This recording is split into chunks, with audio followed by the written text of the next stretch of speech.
15 لاکھ سے کم کر کے اس کو 13 لاکھ کیا ہے غالباً. اور یہ حالانکہ کورونا کی وجہ سے ملک بھر سے جو ہے وہ یہاں پہ آبادی کا انخلا بہت زیادہ ہوا ہے اس طرف, اور بڑھانے کے بجائے انہوں نے اس کو بھی گھٹا دیا ہے. یہ بھی بڑا افسوسناک ہے. بجٹ ہم نے پاس کیا تھا, ہم نے نئے منصوبے بجٹ کے اندر نئے انویشن نئے پروجیکٹس دیے ہیں, لیکن تا اندم ابھی تک اس سلسلے میں کوئی آگے کوئی پیش رفت نہیں ہو رہی ہے کسی قسم کی.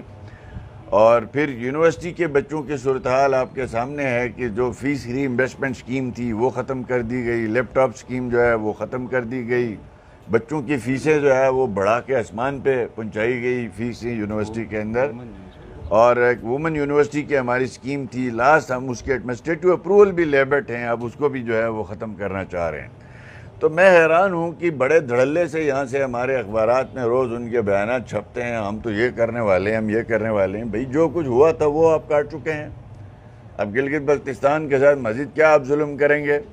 کون سا ایسی زیادتی ہے جو آپ نے نہیں, آج تک وزیر اعظم کے منہ سے آپ نے گلگت بلتستان کا نام نہیں سنا ہے. پھر سب سے بڑا ظلم جو ہے وہ میں سمجھتا ہوں کہ ہمارے لیے پریشانی کا اضطراب کا سبب ہے, وہ یہ ہے.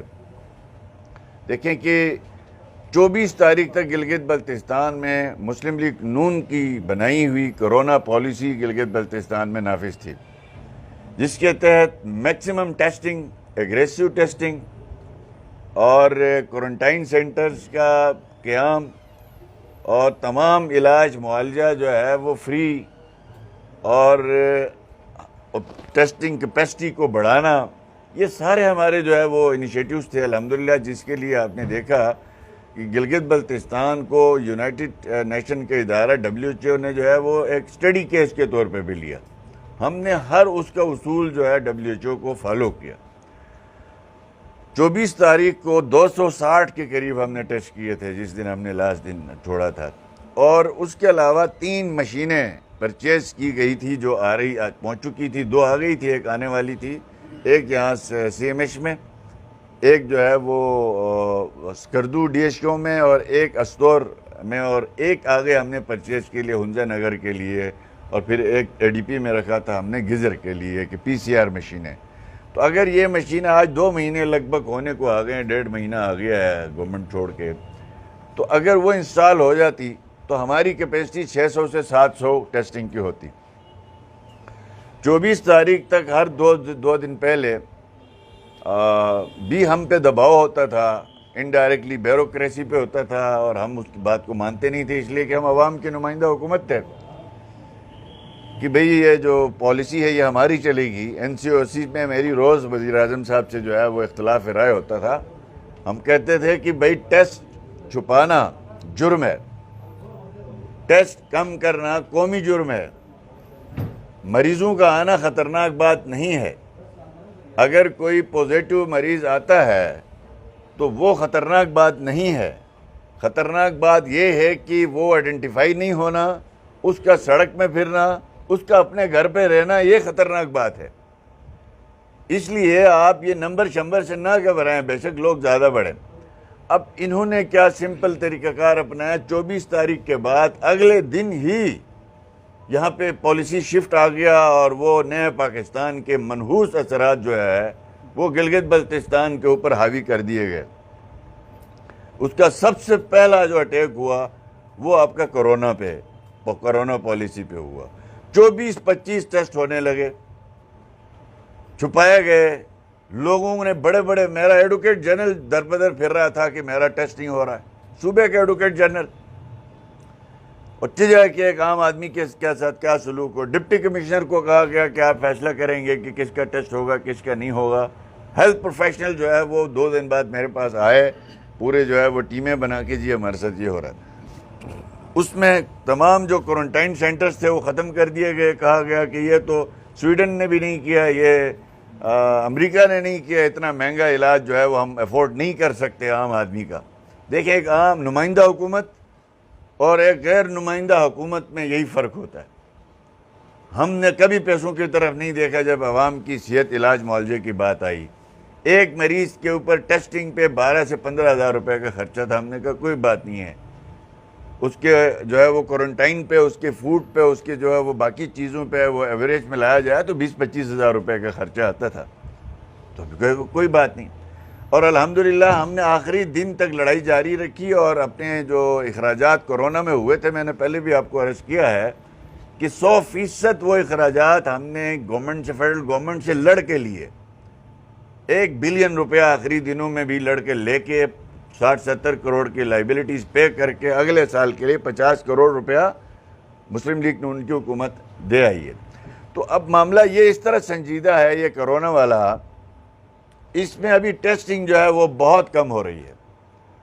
اب ٹیسٹنگ کم ہونے سے خطرہ یہ ہے، ایک آج کل سن رہے ہیں کہ ایک نئی کرب آنے والی ہے، نئی لہر آنے والی ہے اس کی، خدا نخواستہ. ایسے میں آپ دیکھتے ہیں نہ تو آپ کی سوشل ڈسٹینسنگ کی کوئی پالیسی کہیں نظر آ رہی ہے، کہیں ہماری ایک بہت وہ بڑا ایک ونگ ہم نے بنایا تھا جس میں 40 یوتھ کی آرگنائزیشنز تھی اور سی ایم ٹاسک فورس کے انڈر میں ایک الگ تھی اور GBRSP کے انڈر میں الگ تھی، جن کا کام اویئرنیس، جن کا کام ڈس انفیکشن، جن کا کام 24 گھنٹے لوگوں کے ساتھ رابطے رکھنا اور لوگوں کو اس موذی مرض کے حوالے سے بتانا. وہ سارے سیل ختم کر دیے گئے. آپ یقین کریں یہ پورے کورونا کے دوران ان سارے کے اخراجات ٹوٹل 34 لاکھ روپے کے آئے ہیں جو ہم نے کیے، زیادہ تر کمیونٹی سے لیے ہیں، لوگوں نے سپورٹ کیا. وہ سارے ادارے ختم کر دیے گئے. اب نہ کہیں کوئی آپ کو سیمینار نظر آتا ہے، نہ کہیں آپ کو کوئی جو ہے وہ بازاروں میں کوئی سوشل ڈسٹینسنگ کی امپلیمنٹیشن کے حوالے سے کوئی پالیسی نظر آتی ہے، نہ آپ کو جو ہے وہ اگریسو ٹیسٹنگ نظر آتا ہے، نہ کہیں آپ کو جو ہے وہ کوارنٹائن لوگوں کو کرتے ہوئے آپ کو کوئی پالیسی نظر آتی ہے. کہتے ہیں جی بس جی آپ اپنے گھروں میں ہی ہو جائیں. تو یہ کس طرح سے ممکن ہے؟ تو اب اس میں خطرناک بات اور یہ ہے کہ ہم الیکشن کی طرف بڑھ رہے ہیں.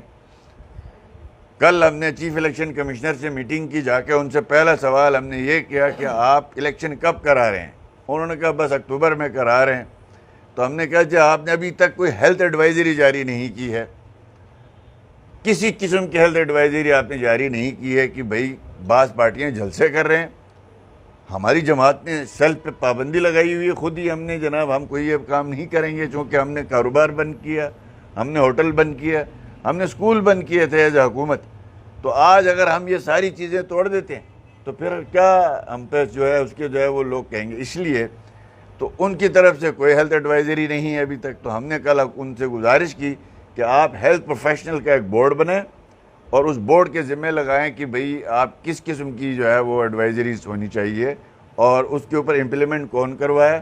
اور کیا ان حالات میں دیکھیں امریکہ جیسا ملک ہے، میں میری بات سے کبھی غلط مطلب نہ لیں، میں وضاحت بھی کر دیتا ہوں کہ امریکہ جیسے ملک جہاں 65 سال کا الیکشن کا شیڈول بنتا ہے، 65 سال کا شیڈول بنتا ہے کہ 4 سال بعد کس دن الیکشن ہوگا، اس ملک میں یہ بحث شروع ہے کہ آیا کرونا کے دوران کیا الیکشن ہو سکتا ہے. کل واشنگٹن پوسٹ میں خود ایک مضمون پڑھ رہا تھا جو ہے وہ جنگ میں چھپا ہوا تھا کہ پینٹاگون نے ایک لوگوں سے رائے مانگی ہے کہ آیا الیکشن ہو یا نہ ہو. اس لیے کرونا، حالانکہ وہاں ای ووٹنگ ہوتی ہے، وہاں سارا ووٹنگ نظام جو ہے وہ الیکٹرانک ہوتا ہے، وہاں سوسائٹی بڑی پڑھی لکھی ہے، وہ ویل ایکوپڈ لوگ ہیں. ہمارے یہاں پہ پاکستان کے چاروں صوبوں میں کہ ہائی کورٹ کے جج کے برابر اختیارات رکھتا ہے چیف الیکشن کمشنر، ایکول ہے رائٹ اس کے. قانون میں لکھا ہوا ہے اس کے کسی بھی فیصلے کے خلاف اپیل سپریم اپیلیٹ کورٹ میں ہوگی، کسی بھی فیصلے کی. اس نے اگر کوئی پوسٹنگ ٹرانسفر غلط کی ہے تو بھی آپ سپریم اپیلیٹ کورٹ جائیں گے. لیکن یہاں پہ اس کے فیصلے کے خلاف جو فیصلہ دیا ہے وہ پورا شیڈول کو سسپینڈ کیا، وہ ہائی کورٹ نے کیا ہے. وہ چاہتا تو وہ اس کے خلاف سپریم کورٹ میں جا کے کہہ سکتا تھا. تو میں سمجھتا ہوں کہ اب اگر ایسا کوئی بہانہ کر کے کل یہ کہہ سکتے ہیں ہماری مزید تیاری نہیں ہے، ہم اس لیے کہتے ہیں کہ یہ جو ڈیو الیکشن تھا اس کی رسپانسبلٹی فکس ہونی چاہیے تاکہ آگے الیکشن جو آئندہ کوئی اپنی مرضی سے آگے نہ کر سکے. ایک ایسی کابینہ بنا دی گئی جس کے بارے میں مارکیٹ میں ہر منہ ہر بات والی بات ہے، کیا کچھ نہیں کہا جاتا ہے. میں نے جب حلف ہوا اسی دن آپ سب سے بات کرتے ہوئے کہا تھا کہ مجھے دکھائیں کس قانون میں لکھا ہوا ہے کہ چیف منسٹر سے پہلے نگران کابینہ آ رہی ہے. وہ کیسے آ سکتی ہے؟ اس چیف منسٹر نے نگران کابینہ بنانی ہے. ہر وزیر کو یہ کہا گیا ہے کہ تم نے اتنے ووٹ توڑ کے لانے ہیں ہمارے لیے. اس کام کے لیے ابھی تک ایک کیبنٹ کی میٹنگ نہیں ہے, کوئی ڈیسیجن نہیں ہے, کوئی امپلیمنٹیشن نہیں ہے. تو وہ بھی ہم سمجھتے ہیں پری پول ریگنگ. وزیر اعظم سیکریٹریٹ جو ہے, وہ جو چیئرمین ہے اس وقت کونسل کا, وہ آپ کو معلوم ہے وہ پی ٹی آئی کے بھی چیئرمین ہے. اس نے گلگت بلتستان میں حکومت بنانے کے لیے کابینہ جو ہے وہ نامزد کر دی. اس کا اختیار ہی نہیں. کس اختیار کے تحت؟ کون سا اختیار ہے جس کے تحت وزیر اعظم جو ہے وہ صوبائی کابینہ کے نام جو ہے فائنل کرتا ہے؟ امین گنڈپور, جس نے 2 سال میں گلگت بلتستان کی شکل نہیں دیکھی, جس نے ہماری ساری پی ٹی ڈی سیز اٹھا کے جو ہے وہ زلفی بخاری کو بیچنے کے لیے سارے لوگوں کو بے روزگار کیا, جس نے گلگت بلتستان کے 3 ارب روپیہ ہمارا ٹیکس کا پیسہ وہاں اپنی جیب میں رکھ کے بیٹھا رہا, 2.5 سال ہمیں پیمنٹ نہیں کیا. اب وہ شخص جس نے جی بی کو دیکھا ہی نہیں ہے, وہ وہاں بیٹھ کے لوگوں کو انٹرویو کر کے کابینہ, چلو بن گئی کابینہ. ہم سمجھتے ہیں یہ بھی پری پول ڈریگنگ کا ایک حصہ ہے. اب اس سب کے باوجود 18 اگست انہوں نے الیکشن کا شیڈول دیا تھا, اس کے کرانے کے بجائے اے پی سی کرائی گئی. اے پی سی میں ساری جماعتوں نے, اکثریتی جماعتوں نے کہا ٹائم پہ الیکشن ہونا چاہیے. وہ بات ہماری نہیں مانی گئی. اب یہ کہ اور کیا کریں گے ایک ایسی پارٹی کو جتانے کے لیے جس کا پاکستان میں جو ہے اس نے لوگوں کو جینا حرام کیا. ہم سمجھتے ہیں کہ یہ الیکشن میں جو تاخیر ہو رہا ہے اس کی رسپانسبلٹی فکسڈ ہونی چاہیے. کس کی ذمہ داری تھی یہ الیکشن ٹائم پہ کرانا, اور کون ذمہ دار ہے؟ میں ہوں تو مجھے چوک پہ ٹانگو. عمران خان صاحب ہیں تو اس کو چوک پہ ٹانگا جائے. موجودہ جو ہے وہ چیف الیکشن کمشنر ذمہ دار ہے تو اس کو جو ہے وہ سزا ملنی چاہیے. کسی کو تو سزا ملے کہ آپ نے اتنا بڑا بلنڈر کر دیا کہ ایک الیکشن جو ڈیو تھا, یہ کوئی جنگ کی طرح اچانک نہیں آیا, یہ سیلاب کی طرح اچانک نہیں آیا. اس الیکشن کا 5 سال پہلے طے تھا کہ اس وقت ٹینیور پورا ہونے. اس نااہل وفاقی حکومت کو ایک ہی کام ملا تھا, وہ یہ جی بی کا الیکشن ملا تھا. اس کے ساتھ انہوں نے یہ سلوک کیا ہے. اب آگے میڈیا کے دوست قوم کو آگاہ کریں, اگر اس گلگت بلتستان کو بھی چمک دیکھتے ہوئے مرکز میں ایک حکومت ہے کہہ کے, اگر ہم نے اس علاقے کو بھی ان نااہلوں کو, ان نکموں کو اور ان مجرباز لوگوں کو اگر ہم نے حوالے کرنا ہے گلگت بلتستان, تو پھر اس کا انجام کیا ہوگا؟ اللہ پاک ان سب کو جو ہے وہ ہدایت دے تاکہ یہ اپنی ذمہ داری سے کام کر سکیں. اور ساتھ ساتھ گلگت بلتستان میں جو ہم نے دیکھیں ڈیولپمنٹ شروع کی, جو ریفارمز ہم نے کیے اس پہ وقتاً فوقتاً آپ سے بات ہوتی رہی. ہمارا دعویٰ ہے, کون سا شعبہ ہے آپ آ کے دکھائیں ہمیں. آج نگران چیف منسٹر کے پاس جو لوگ جاتے ہیں یہ کام, وہ کہتے ہیں یہ تو پچھلی حکومت کر کے گئی ہے, یہ تو کر کے گئی ہے. یہ لوگ تو کوئی کام سمجھ نہیں آ رہا ان کو. وہ کس حد تک قابل جو الیکشن ہے گلگت بلتستان کا جو 2020 میں ڈیو تھا اگست میں, اس کی جو تاخیر ہوئی ہے, عروہ نظر بند تھا, اس کی جو تاخیر ہوئی اس کے حوالے سے بھی کچھ گزارشات جو ہے وہ آپ کے سامنے رکھنی ہیں. اور ساتھ ساتھ یہاں جو صورتحال بنائی جا رہی ہے خواہ مخواہ کی, جس کی وجہ سے لوگوں میں الیکشن کے حوالے سے غیر یقینی کیفیت کا پیدا ہونا, اس حوالے سے شروع میں گزارش یہی ہے کہ گزشتہ 2 سال میں جو وفاق میں ایک حکومت مسلط کر دی گئی, اس حکومت نے گلگت بلتستان کے عوام کے ساتھ جو سلوک روا رکھا, اس سے وقتاً فوقتاً آپ حضرات کو آگاہ کرتے بھی رہے ہیں, اور آپ نے خود لوگوں کو بھی آگاہ کیا ہے. ہم نے ان 2 سالوں میں پوری کوشش کی کہ اپنا حق جو ہے گلگت بلتستان کا اس پہ کوئی کمپرومائز نہ کریں, لیکن باوجود سول سوسائٹی ہماری کمزور ہونا, ہمارا نیشنل میڈیا پہ جو ہے وہ اس طرح کا پذیرائی نہ ملنا, اور یہاں کی سیاسی جماعتوں کا علاقائی ایشوز کو اجتماعی ایشوز سمجھنے کے بجائے اس کو مختلف پارٹیوں کے ایشوز سمجھ کے دشمنی کی حد تک ایک دوسرے سے اختلاف کرنا، یہ وہ چیزیں جس کی وجہ سے علاقے کو بڑا شدید نقصان ہوا۔ مثال کے طور پر آپ دیکھ لیں کہ مہنگائی ہو یا بے روزگاری ہو یا آپ کی اشیاء ضروریہ کی روزمرہ کی چیزیں، وہ آپ بخوبی علم ہے کہ جو ملک بھر میں ہوتا ہے وہ آپ کو اس کے اثرات آٹومیٹکلی یہاں پہ پڑتے ہیں۔ ہسپتالوں میں دوائیوں کا جو پرائیویٹ میڈیکل سٹورز کے اندر جو اس کی قیمتیں ہوں اور L P G gas cylinder کی قیمتیں ہوں، یہ ساری چیزیں آپ کے سامنے ہیں۔ ان 5 سال میں ملک میں، ان 4 سالوں میں جو کچھ ہوا ہے، جتنی سرویز آ رہے ہیں ملک میں، خواہ وہ پرو گورنمنٹ سرویز کیے جا رہے ہیں، چاہے وہ اینٹی گورنمنٹ لوگ سروے کر رہے ہیں میڈیا والے، ان سب میں یہ بات عیاں ہو کے سامنے آ رہی ہے کہ مسلم لیگ نون جو ہے وہ اپنی پاپولرٹی پہ ہے، اور پی ٹی آئی جو ہے وہ آج اگر الیکشن ہوتا ہے تو اس کی ضمانتیں ضبط ہو سکتی ہیں۔ یہ صورتحال ہے ملک بھر کی، اور انہوں نے کسی قسم کی آج تک ریلیف دینا یا ایک عوام کی نمائندہ حکومت کے طور پر چیزوں کو بیہیو کرنا، وہ آپ کسی فیصلے سے آپ کو نظر نہیں آتا۔ ہمارے خطے کے ساتھ خاص طور پر انہوں نے جو مہربانیاں کی، ایک تو ہمارا جو میڈیکل کالج تھا جو پی ایس ڈی پی میں موجود تھا، جس کی کنسلٹنسی ہو چکی تھی اور جس کے لیے زمین دی جا چکی تھی، جس کے لیے تمام تر ہم نے جو ہے وہ انتظام کیا تھا، وہ میڈیکل کالج گزشتہ سال سے پی ایس ڈی پی سے آؤٹ ہے اور تا اندم وہ پی ایس ڈی پی میں واپس نہیں آ رہا ہے۔ جو میں سمجھتا ہوں کہ اس حکومت کا یہ نعرہ ہوتا تھا کہ جی یہ نون لیگ والے سڑکیں بناتے ہیں، میٹروز بناتے ہیں، یہ ہسپتال نہیں بناتے، فلاں نہیں، تو اس میں ان کا جو سلوک انہوں نے کیا وہ آپ کے سامنے ہے۔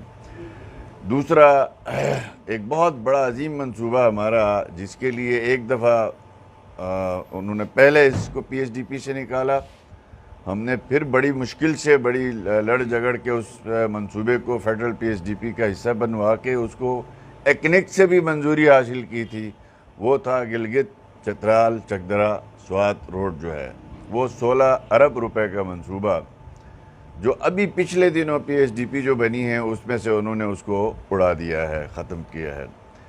ہمارا جو 3 وے روڈ کا جو کنسپٹ تھا، الحمدللہ اس میں یہ شامل تھا، اور اس ایک منصوبے میں چونکہ 2018 میں انہوں نے پہلے اس منصوبے کو پی ایس ڈی پی سے نکالا، جب اس وقت یہ فائنل فورم میں C D D W P میں پہنچا ہوا تھا، اس وقت ہم نے اور میری پارٹی نے جا کے وہاں پہ کوششیں کی، جس کے نتیجے میں وہ منصوبہ واپس آیا۔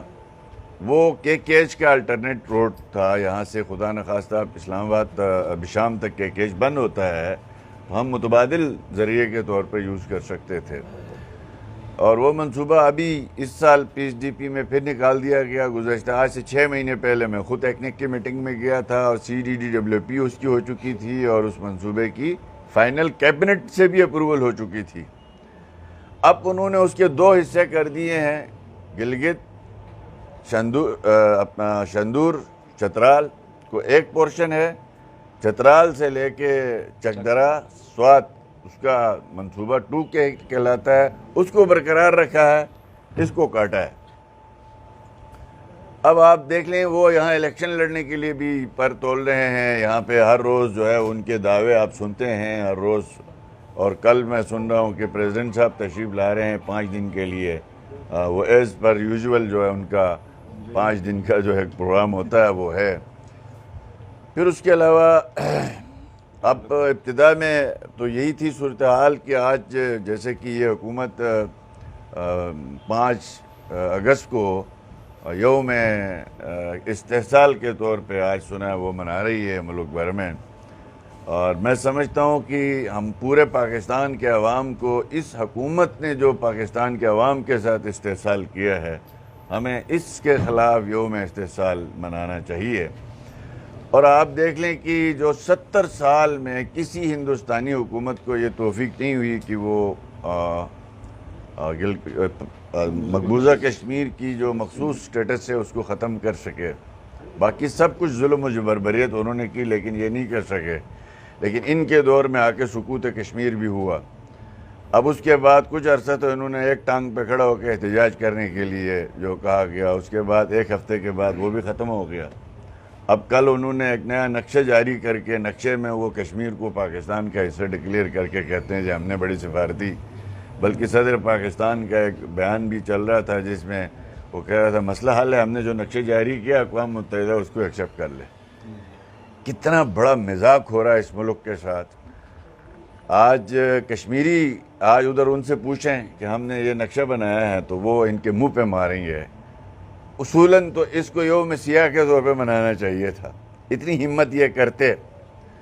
یہ کسی نے خاص کل کہا تھا کہ بھئی ہم تو سمجھ رہے تھے کہ شاید یہ انہوں نے طبل جنگ بجا دیں گے، اور تیاری ہو رہی تھی، تو اس کے بعد انہوں نے جو ہے طبل بجا دیا ہے، طبلہ بجا دیا ہے. اب انڈیا پریشان ہے کہ اس پہ جو ہے وہ جنگ کرنا ہے کہ اس میں جو ہے وہ ناچنے والی بات ہے.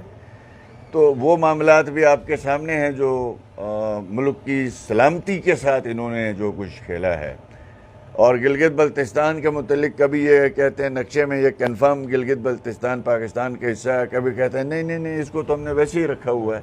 تو اس طرح بڑا جو ہے وہ سنجیدہ معاملہ، اس میں جو ہے وہ اتنی غیر سنجیدگی کا جو ہے وہ عنصر جو ہے وہ بڑا افسوسناک ہے. تو خارجہ معاملات میں ملکی قائدین جو بھی فیصلے کرتے ہیں ملکی سطح پہ اس کو وہ نپٹا جاتا ہے. اور ہم سمجھتے ہیں اس حکومت نے کشمیر کے ایشو کو جتنا نقصان دیا ہے اتنا ہندوستان کی 70 سالہ حکومتوں نے نہیں دیا. ہم اس کو کشمیر فروش حکومت سمجھتے ہیں. ہم اس حکومت کو، چونکہ اس کی کوئی پالیسی ہی نہیں ہے. اب ہم گلگت بلتستان والے اس مسئلے کی وجہ سے جو مقبوضہ کشمیر کی جو سٹیٹس تھا، اس کی وجہ سے 70 سال سے بنیادی سیاسی حقوق سے ہم لوگ محروم ہیں. ہم نے اپنی آزادیاں جو سلب کی ہیں ان کے لیے کی ہیں مقبوضہ کشمیر کے بھائیوں کے ساتھ، تاکہ کوئی زیادتی نہ ہو. تو اگر ان کے ساتھ اگر یہی ڈرامے کر رہے ہیں تو ہمارے ساتھ یہ سلسلہ ختم کرو، پھر فیصلہ کرو. یہ ایک افسوسناک عمل ہے. بہرحال اب آپ یہاں کی جو روزمرہ کے ایشوز ہیں اس میں نے آپ کو پہلے عرض کیا کہ PSDP کے منصوبہ نمبر 2 منصوبے آپ کو میں نے بتایا.